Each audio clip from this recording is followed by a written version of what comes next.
tema que eu me dedico profissionalmente e academicamente já faz pelo menos aí alguns anos, né? E é muito legal tá com vocês. De forma breve, como a Bia comentou, eu trabalho hoje na Mafre Seguros. Eu sou responsável pela área de experiência do cliente, né? Que hoje na Mafre tem um peso muito importante, né? Em termos estratégicos, né? E, enfim, eu tenho também, trabalhei em diversas empresas e eu também gosto de estudar, então eu estou fazendo um doutorado na SPM e a minha linha de pesquisa é a experiência do cliente, né? Mas vamos... Tá me escutando bem, Bia? Bia? Direitinho, tá ótimo. Então tá bom. É que aqui eu não consigo me ver direito. Então, assim, o que a Bia me convidou para conversar um pouco com vocês e a gente vai falar sobre estratégias de mensuração da experiência do cliente, né? Eu acho que a gente já conversou dentro do grupo e eu acredito que todos vocês já ouviram falar muito sobre jornada do cliente, experiência do cliente, e a gente sabe que as métricas de experiência do cliente é um dos pontos mais desafiadores que a gente tem dentro dessa gestão. Mas aí eu queria ajustar um pouco as expectativas, né? E aí eu coloquei de ajustar essas expectativas e refletir primeiro para depois aplicar. Por que eu coloquei isso? Porque eu brinco sempre que eu visto dois chapéus. Um chapéu de gestor, né, que está dentro do negócio e precisa responder às necessidades do negócio. E para isso eu não tenho tanto espaço para teoria.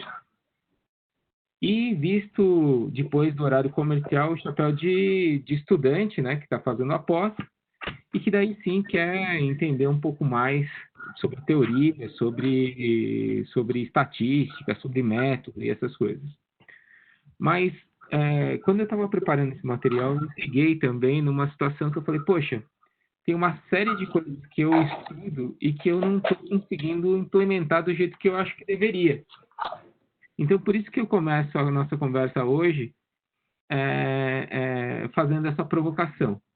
Eu vou passar por uma série de conceitos, mas eu acho que momentos como esse, como nós temos essa tarde, né, de conversar um pouco, são momentos muito importantes para os gestores, onde eles têm um tempo para refletir um pouco sobre o que está implementando.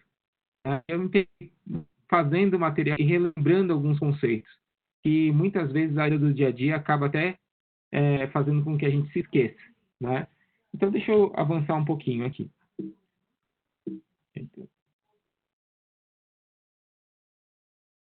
Então, eu gosto de lembrar sempre que a experiência do cliente é uma ciência, né? A gente tem uma série de literaturas que,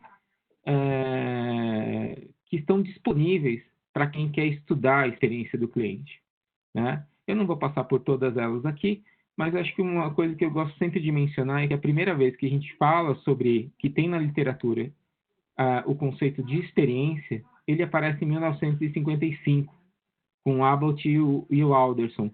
Ou seja, não é algo muito novo, né?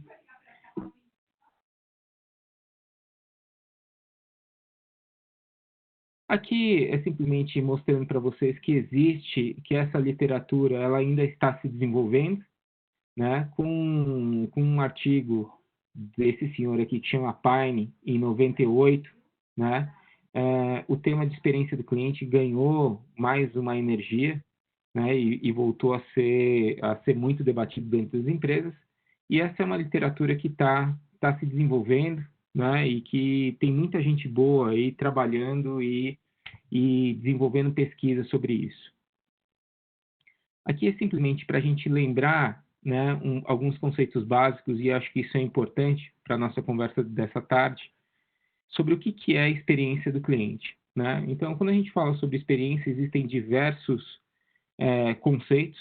Eu separei aqui 2 que eu acho que faz muito sentido, né? Onde a gente fala que a experiência do cliente é uma resposta interna, subjetiva dos clientes ao terem contato direto ou indireto com a organização, sendo que o contato direto é geralmente iniciado pelo cliente e ocorre no curso da compra, da compra e uso do serviço, né?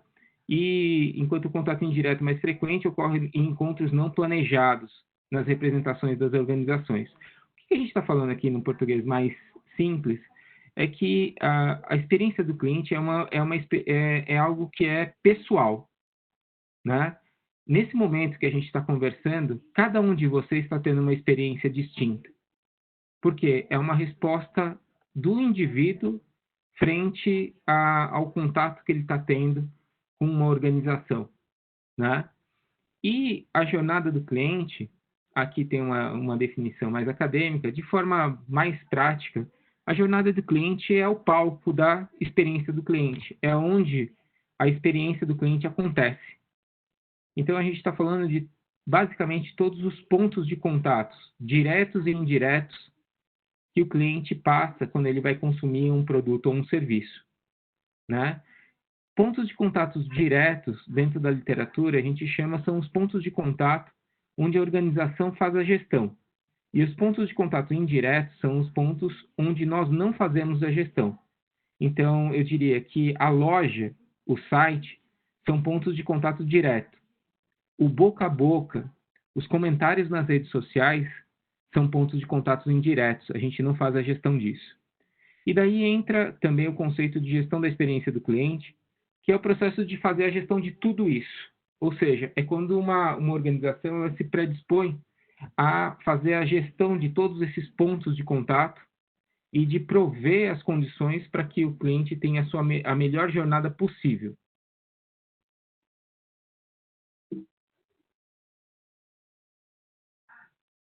Aqui são alguns exemplos de jornada do cliente. Existem jornadas que são mais específicas para produtos, né? Então, a gente tem aqui, aqui é uma típica jornada de produto, a gente está falando de pré-compra, compra e pós-compra, né? E nós temos também a jornada do cliente no contexto de serviços. E daí a gente chama isso de, né, o momento anterior ao uso do serviço, a gente chama de pré-encontro do serviço, serviço principal e pós-encontro do serviço principal. E daí aqui a gente vê as conexões, né? No pré-encontro, a gente está falando basicamente das interações relacionadas à busca de informação, contatos iniciais, né? O ordem desse cliente, fala das interações principais, desse ambiente onde o cliente usa ou isso. E no pós-encontro principal, a gente fala da recuperação, né? De esforços de recuperação, feedback, reviews, né? E recomendação.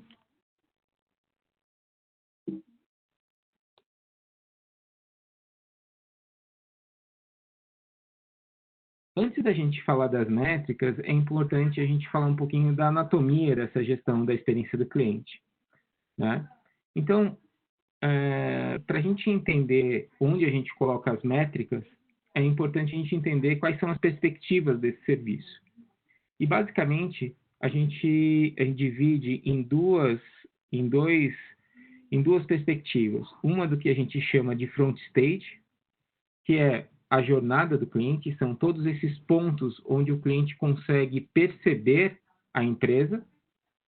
E existe uma outra perspectiva que a gente chama de backstage, que basicamente são os pontos que o cliente não enxerga, mas que são importantes para a sustentação desse front stage. Então, a gente está falando de processos, pessoas, tecnologias.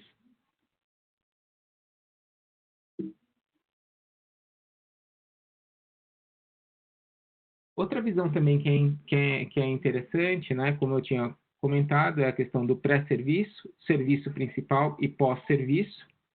E também, aqui nesse slide, eu mostro que não necessariamente você precisa ter a jornada completa. Você pode ter o desenho de parte dessa jornada. Então, por exemplo, dentro da instituição que eu trabalho hoje, nós começamos o trabalho pela jornada do serviço principal.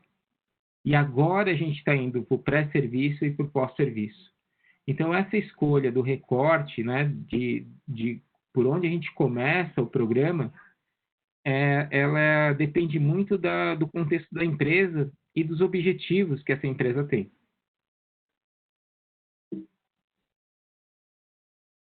Aqui é só um exemplo de jornada, eu não vou me deter muito aqui.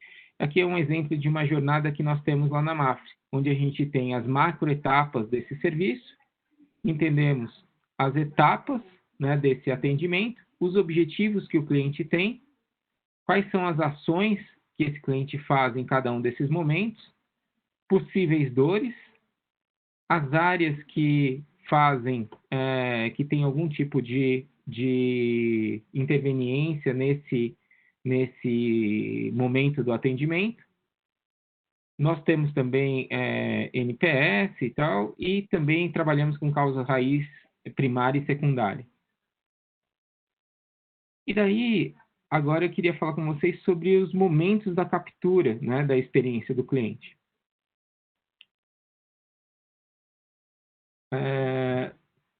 Deixa eu ver aqui. Bia? Oi? Eu não consigo enxergar vocês. Até agora, tudo bem? Eu não vi nenhuma mensagem. Posso seguir? Por enquanto, não. Eu sempre peço para eles deixarem pergunta para depois. Provavelmente está todo mundo concentrado em você, Maeda, é o que você está falando.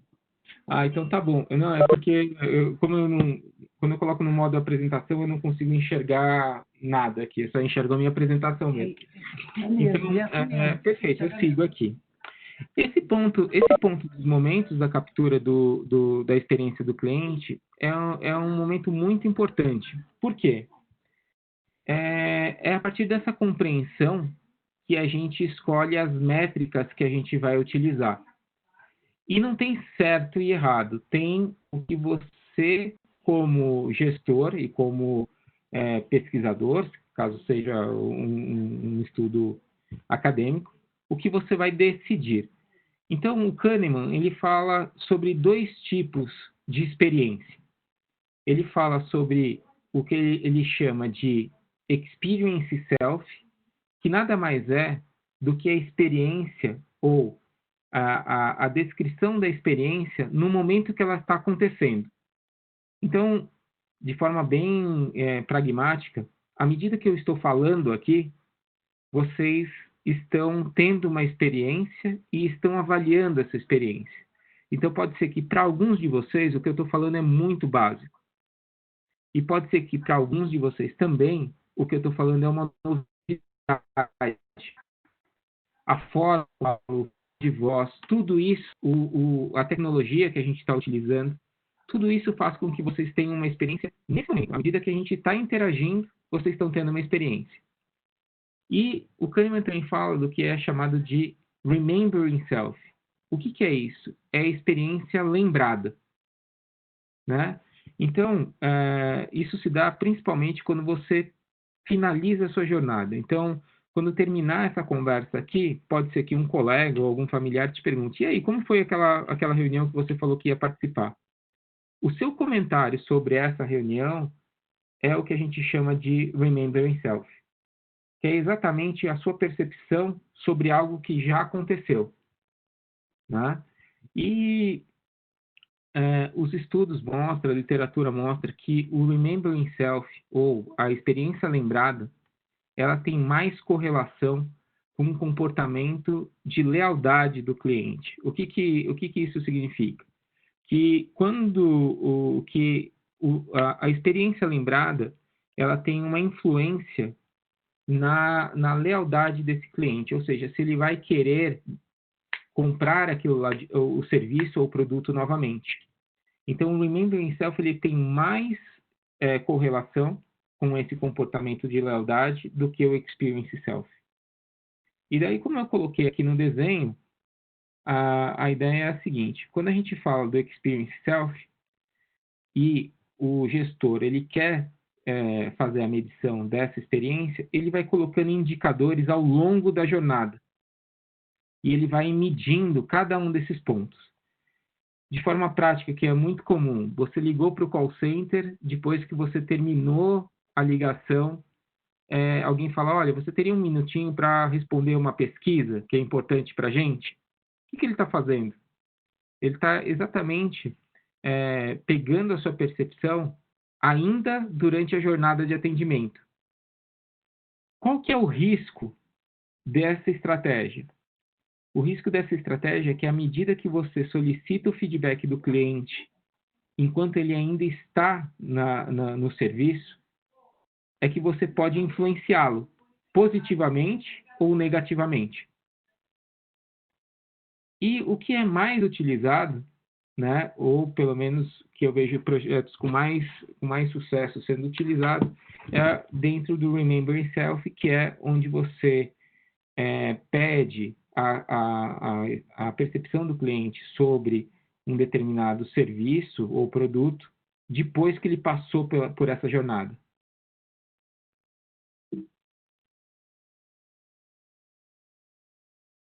E daí aqui eu trouxe para vocês um pouco do que a literatura tem falado sobre as métricas de experiência do cliente, né? Tem esses dois autores, o Lemon e o Verhoff, né? Que eles têm alguns artigos bem interessantes. E, de forma pragmática, o que eles falam? Que a gente ainda não tem um indicador, né, que seja direto da experiência do cliente. O que nós temos são indicadores que nos levam a algo aproximado à experiência, né? E esses indicadores, né, são indicadores muito conhecidos por nós, né? E eles propõem como o Net Promoter Score, como a escala de satisfação, né? E o que eles propõem, né, é que a melhor forma de fazer isso é usando em conjunto, né? No caso, no momento que eles escreveram esse artigo, que já faz alguns anos, aí em 2015, o que eles propõem é o uso combinado, né, do NPS com escalas de satisfação. Então, isso é um ponto onde na literatura de experiência do cliente se começa a falar um pouco mais sobre métricas. E eu trouxe aqui para vocês as métricas mais conhecidas, né? Então, a gente tem a escala de satisfação, né, que ela é muito utilizada. E vale ressaltar que satisfação é diferente de NPS. Então, a satisfação é uma escala que ela tem a ver com uma teoria do que a gente chama de risco, ou seja, você tem uma certa estimativa e você está acima, quando você passa pelo serviço, você está acima ou abaixo daquela expectativa. Então, a escala de satisfação, ela ajuda muito a gente conseguir mapear essa percepção do cliente com relação a um produto, ou um serviço, ou a pontos de contato desse serviço. Ela pode ser uma escala de 0 a 10, pode ser uma escala de 0 a 7. Existe um livro que chama Marketing Scales, que ele fala exatamente de diversas escalas validadas cientificamente. A escala de satisfação é uma delas. Temos o famoso Net Promoter Score, que estritamente é um indicador de lealdade e não um indicador de experiência, embora ele seja muito utilizado e comunicado como um indicador de experiência. Na verdade, ele é um indicador de lealdade, porque ele pergunta a probabilidade de recomendação, né? E isso tem a ver com lealdade.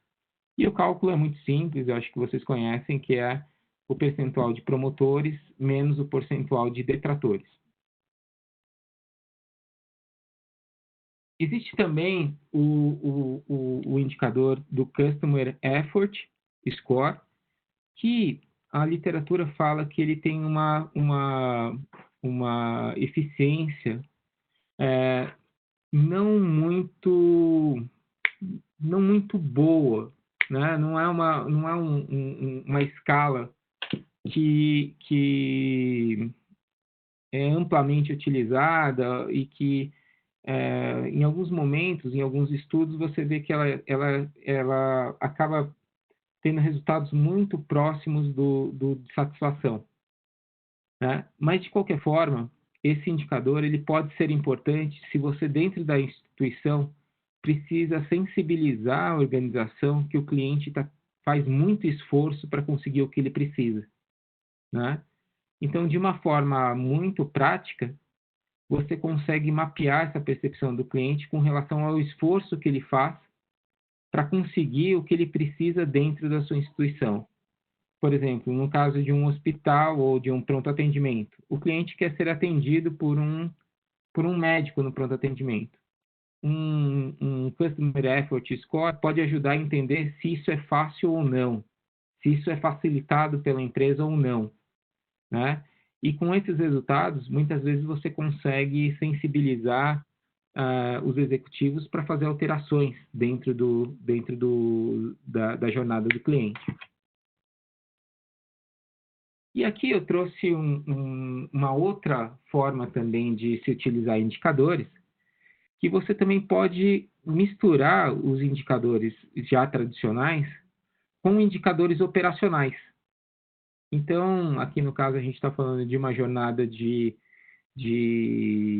prestação de serviço em sinistro, onde a gente utiliza NPS, mas a gente também utiliza indicadores operacionais. Então, essa é uma forma bem interessante da gente utilizar o que a gente já tem, né, para melhorar a experiência do cliente.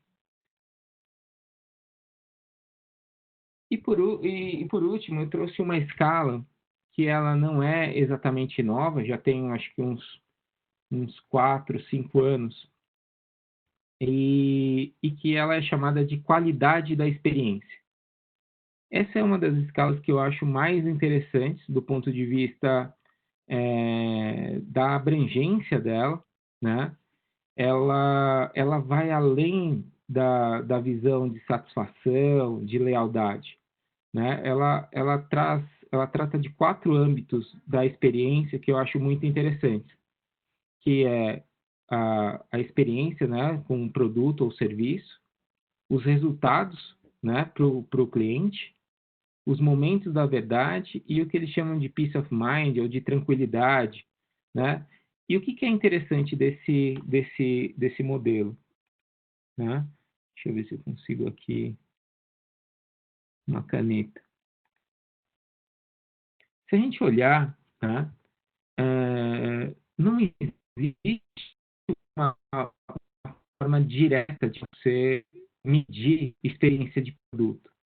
O que existe dentro do seu questionário são perguntas, quando colocadas juntas, servem como uma proxy para o que seria uma perspectiva de experiência de produto. Como que é a liberdade de escolha, né, a comparação com outros produtos, a comparação com a necessidade, a gestão da conta. Quando a gente fala de resultados, a gente está falando de inércia, né? A inércia do cliente está muito relacionado com o custo de mudança, né? O cliente está tão acostumado isso acontece muito com conta bancária, né? O cliente está tão acostumado a ter seus débitos automáticos ali todos já programados, que para ele trocar de conta, isso para ele é um problema. Então ele vai na inércia mesmo. Tenho aqui o foco em resultado, as experiências passadas, né? E nos momentos da verdade tem a flexibilidade, a proatividade, tem muito a ver com a recuperação de serviço. E o Peace of Mind tem muito a ver com a expertise e a facilidade, né? Familiaridade em se ficar no serviço. Essa daqui é uma escala que eu tenho estudado, né? E ela tem sido aplicada em diversos mercados. Aqui no Brasil, eu ainda não me deparei com nenhum estudo de qualidade da experiência. E eu estou junto com alguns colegas tentando fazer uma simplificação dessa escala, né? Essa é uma escala que, embora que no desenho ela pareça muito simples, ela requer, para análise dela, requer uma estatística bem avançada, né? Mas ela traz âmbitos da experiência do cliente que o NPS não trata, que a escala de satisfação não trata, que a escala de esforço do cliente não trata, né? Que são essas 4 perspectivas aqui, que são muito interessantes e que, quando a gente lê a literatura, né, de experiência do cliente, a gente vê que esses âmbitos fazem muito sentido de serem medidos, né? E daí eu passo, né, deixa eu ver se eu mudo aqui, para tecnologias de captura, né? Então, o que eu comentei até o momento foi um pouco da estrutura, né? E também de algumas escalas que a gente utiliza para fazer a mensuração da experiência do cliente. E o que tem surgido com uma velocidade muito interessante são novas tecnologias para a gente fazer isso. E o emprego também de tecnologias novas. Então, isso daqui tem tudo a ver, né, com aquela escolha que eu mostrei para vocês. Se vai ser uma medição durante a experiência, durante o momento que o cliente está vivendo a experiência, ou se vai ser uma medição depois que ele passou pela experiência. Então, essas tecnologias aqui podem ser empregadas nessas 2 perspectivas. E a gente está falando de escalas tradicionais, a gente está falando também de um desenvolvimento muito rápido de análise de textos, e daí eu acho que vocês já ouviram falar de análise de sentimentos, onde a gente lê o texto ou a linguagem natural e consegue pontuar se aquela menção foi positiva ou negativa. E isso pode ser análogo também ao Analytics de vídeos, o Analytics de voz, onde é analisado até mesmo o tom da voz que o cliente fez a sua manifestação. E isso pode ser entregado em diferentes pontos de contato. Internet, né? Redes, sites, os assistentes virtuais, que já estão ficando muito populares, os próprios pontos físicos, né? Existe uma startup brasileira que trabalha muito Video Analytics em pontos físicos. Eles trazem uma ideia de ter o mesmo Analytics que a gente tem na rede para o ponto físico, e também os devices de voz, tanto o telefone quanto assistentes. Então, essas tecnologias empregadas nesses pontos de contato estão resultando numa mensuração da experiência do cliente muito mais sofisticada do que nós tínhamos alguns anos atrás. E assim, são de temas complexos, né? E que eu tentei trazer de uma forma mais simples, e que daí, Bia, eu acho que a gente poderia conversar um pouquinho, né? Eu fico à disposição para voltar em algum ponto, ou a gente conversar um pouquinho sobre o que a gente expôs aqui. Maeda, eu vou, obviamente, abrir para perguntas, ou para que as pessoas façam, mas só me ajuda aqui. Uma das perguntas que você nos trouxe foi em relação a como utilizar os indicadores na construção de um plano de ação. Você poderia, de alguma forma, dar uma dica assim, mais prática de como isso poderia ser feito? Claro. Deixa eu voltar aqui nesse... Você continua vendo a minha apresentação, certo? Sim. Deixa eu ver aqui.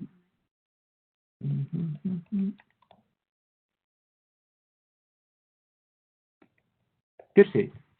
Quando a gente fala sobre planos de ação, a gente está medindo a experiência do cliente. Essa é uma discussão boa. Quando a gente mede a experiência do cliente, qual é o objetivo, né, que a gente está buscando? Eu me deparo com algumas possibilidades. A que fica mais evidente é de melhoria operacional. Então, por meio dos indicadores, do emprego desses indicadores aqui, a gente consegue sensibilizar as operações para que elas se atentem a pontos da jornada do cliente, né? Então, o que eu estou querendo dizer aqui Deixa eu colocar... Né? Então, aqui eu tenho uma jornada com diversas etapas, e imagina que eu tenho um NPS que mede tudo isso. Quando a gente tem uma variação positiva ou negativa desse NPS, o que eu acho interessante é que existe uma mobilização dentro da empresa. O NPS se tornou um indicador que tem muita gente que ainda não sabe direito o que é, mas ela presta muita atenção. Então, toda vez que tem uma variação, as pessoas querem entender o que está acontecendo. E aí que a gente pode lançar mão das escalas de satisfação para entender um pouco mais o que o cliente está falando nos pontos de interação, e a gente também pode lançar mão de outros indicadores operacionais para serem lidos com as escalas de satisfação e também com o NPS. E isso faz com que facilite o entendimento dentro dos times sobre as oportunidades. Então, as métricas de experiência do cliente, elas têm essa força de mobilização. E isso é utilizado não só com as equipes diretamente ligadas à operação, mas como também com as equipes que suportam essas operações, como TI, financeiro, as equipes administrativas, né? As métricas de clientes como NPS, satisfação, Customer Effort, ou até mesmo a qualidade da experiência, têm essa força. Não sei se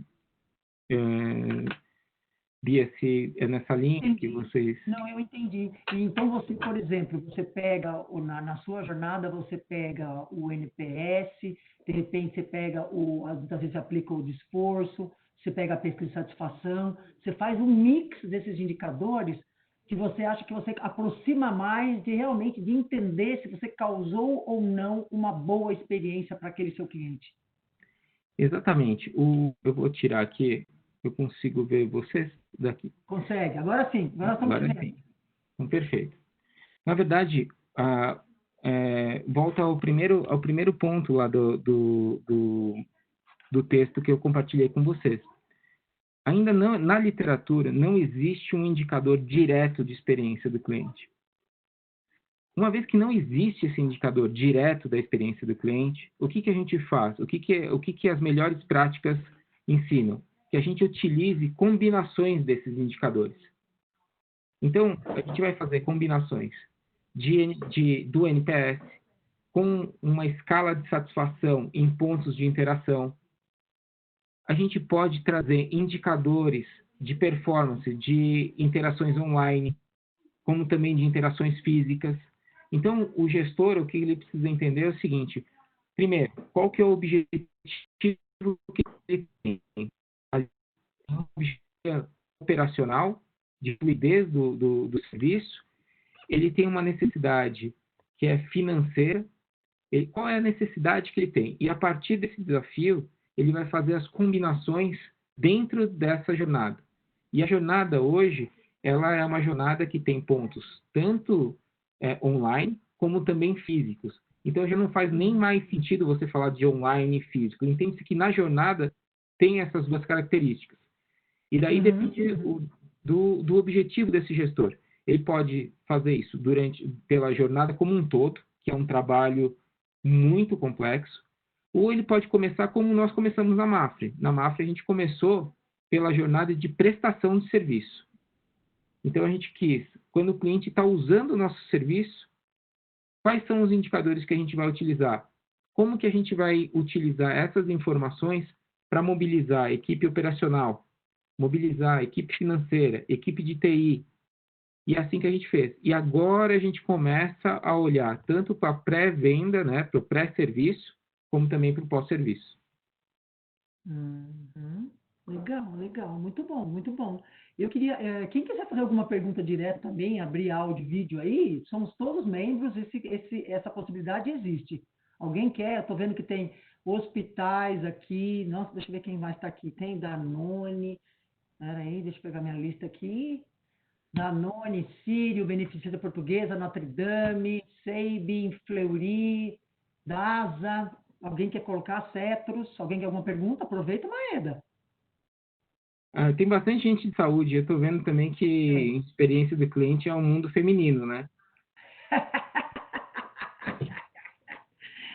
Maída, pelo jeito aí, as mulheres aí estão, eu digo que as mulheres estão se pulverizando, entrando em tudo quanto é segmento, até na área de tecnologia. Alguém Muito. quer a Aline? A Piccoli está aí? Tô sim, Bia. Quer fazer alguma Eu tô pergunta, aqui. Aline? Alguém? Não, tá tranquilo. Tranquilo?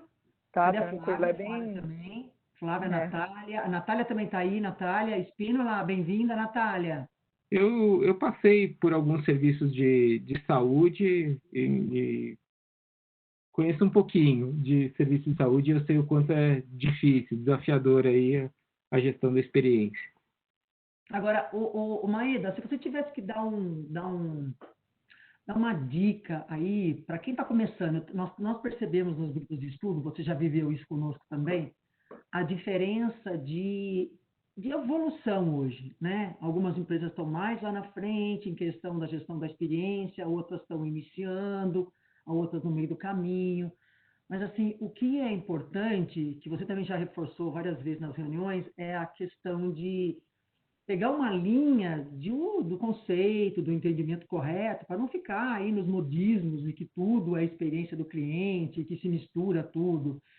Então, que dica que você daria aí para quem está começando em relação a... Começamos pelo... Você colocou muita questão do você está fazendo pela parte dos seus... nos pontos, né? Você está usando os pontos aí vamos dizer assim, ponto de contato mais direto, e não na parte de vendas ainda.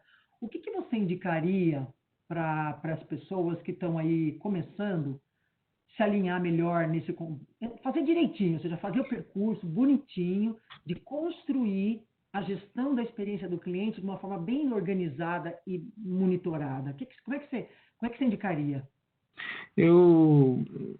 Bia, acho que a gente já até conversou algumas vezes sobre esse tema. Muitas vezes a gente viu nos últimos 4, 5 anos um fortalecimento ou uma maior frequência dos comentários sobre experiência. Então, experiência virou quase um conceito que todo mundo fala e ninguém sabe.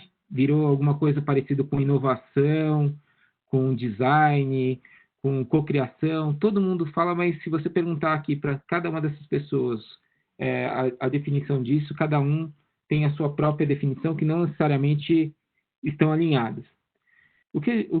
Com isso, o que aconteceu? Muitas empresas em saúde criaram seus escritórios de experiência do paciente, na indústria, no varejo, em outros segmentos foram criados equipes de experiência do cliente e eu diria que em boa parte delas foi criado meio que por moda. Então, assim, olha, eu tenho aqui uma equipe de qualidade que eu vou mudar de nome e esse cara vai virar agora experiência do cliente. Ou é uma equipe de atendimento que também mudou de nome. Mas o que é fundamental, né? E que eu vejo em times que conseguem fazer um bom desenvolvimento e outros que acabam morrendo dentro da estrutura. E eu posso falar isso por vivência própria. Dentro das minhas passagens profissionais, teve alguns momentos onde essa questão da experiência do cliente ela não era muito bem compreendida pela alta gestão e que em qualquer movimento do caixa da empresa, essa área pode desaparecer. Então, eu diria o seguinte, o que é principal? O principal é que o gestor de experiência do cliente, ele consiga estabelecer um vínculo com o negócio. Ou seja, que a experiência do cliente tem tudo a ver com os resultados do negócio. Tanto os resultados financeiros, quanto os resultados de percepção de marca. E, a partir daí, conseguir fazer um trabalho onde ele utiliza as métricas, os conceitos, para exatamente ir fortalecendo isso e encontrando oportunidades de negócio e de melhoria para a jornada do cliente. Porque senão existe um risco muito grande de ser percebido como algo acessório. E dentro do que a gente tem visto ultimamente, as empresas estão competindo exatamente na experiência do cliente. Então, se isso não for bem compreendido pela organização, a chance desse time não ter força para fazer as mudanças que ele precisa fazer, porque a área de clientes é uma área ela é transversal. Ela é uma área que, de certa forma, mexe com a estrutura inteira da empresa. Então, se ela não for compreendida dessa forma, a chance dela não ter força política é muito grande. Ou seja, se essa pessoa, esse profissional, não tiver essa visão sistêmica da empresa, do negócio, ele provavelmente fica com um olhar ou viciado ou pontual e ele não consegue levar isso aí para frente. Por quê? Porque ele não tem dados para justificar ou mudar ou movimentar para um negócio, para uma coisa mais rentável para o negócio, da empresa. Exatamente.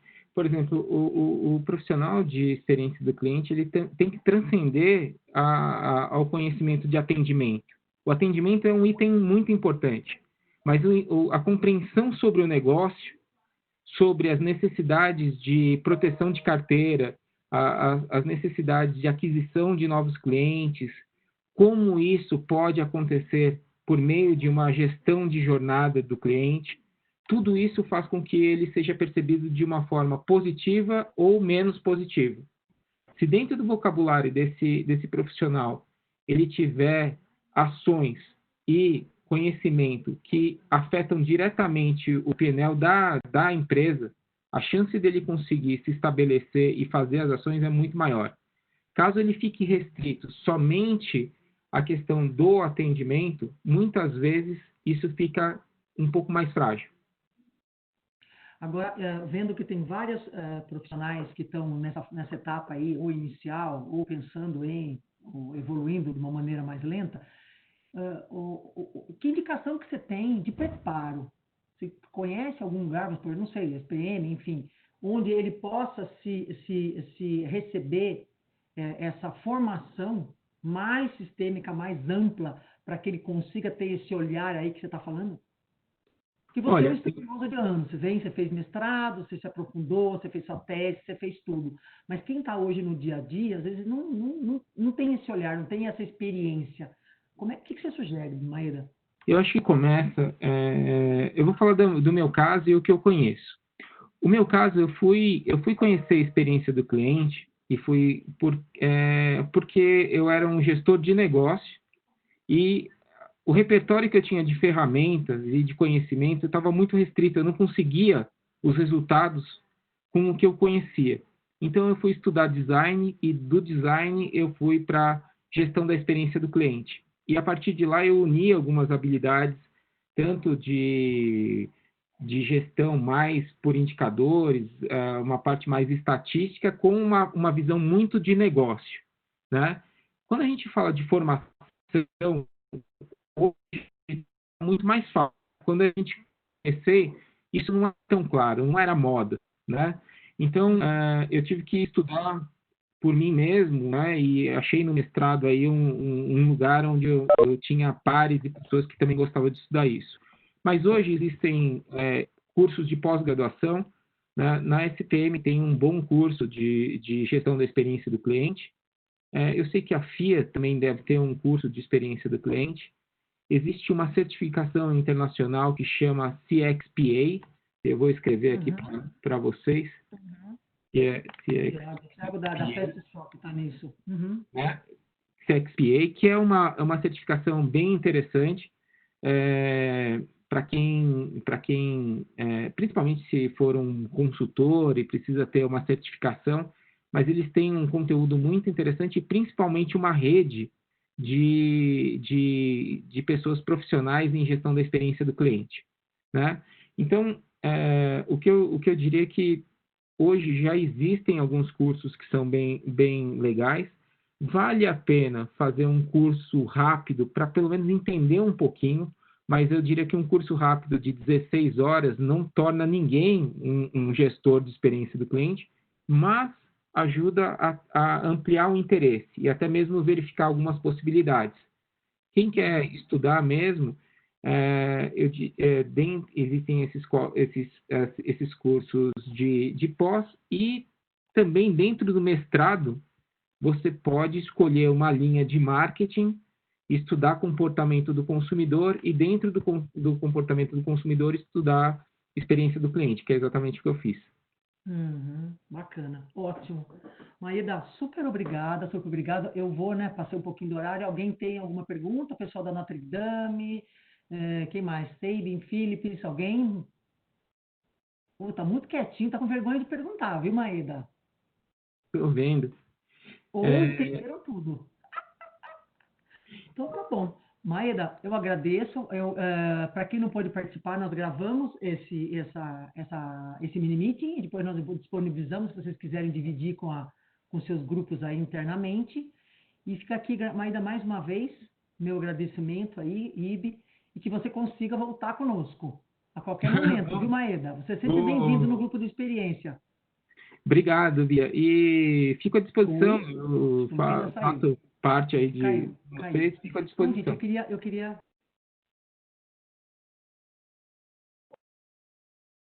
Tá, o Rui também está fazendo um trabalho bem bacana, mas sempre falamos de você em algum momento. Você não está ouvindo, ele voltou sem estar ouvindo. Está ouvindo, Maeda? Oi, tô ouvindo. Então, o Maeda que vai acalmar um pouquinho e vai voltar, porque, Maeda, nós temos um sonho de consumo. Você está dentro dele, o Rui também, todo mundo. Nós vamos trabalhar dentro do grupo de experiência do cliente, se Deus nos permitir, ele permite, porque nós queremos, desenvolver um indicador que seja aquele que mais próximo esteja de realmente medir a experiência do cliente. Essa é a minha tese de doutorado. Eu já consultei as empresas que fazem parte do grupo de experiência e todo mundo quer ser cobaia, tá? Então, tá bom.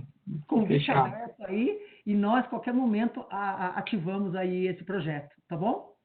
Tá, Joia. Obrigado aí pela oportunidade. Valeu, gente, aí por... Eu agradeço, obrigado. A gente obrigado a todos, boa tarde para todos. Vocês vão receber uma pesquisa de satisfação aí depois para saber o que vocês acharam e sugiram sempre temas, porque nós vamos estar fazendo provavelmente esse mini meeting sempre que tiver temas relevantes e que vocês sugerirem, tá bom? Então, obrigada para todos. Maeda, até mais, falamos, obrigada. Tchau para todos, boa tarde, bom fim de tarde, bom descanso.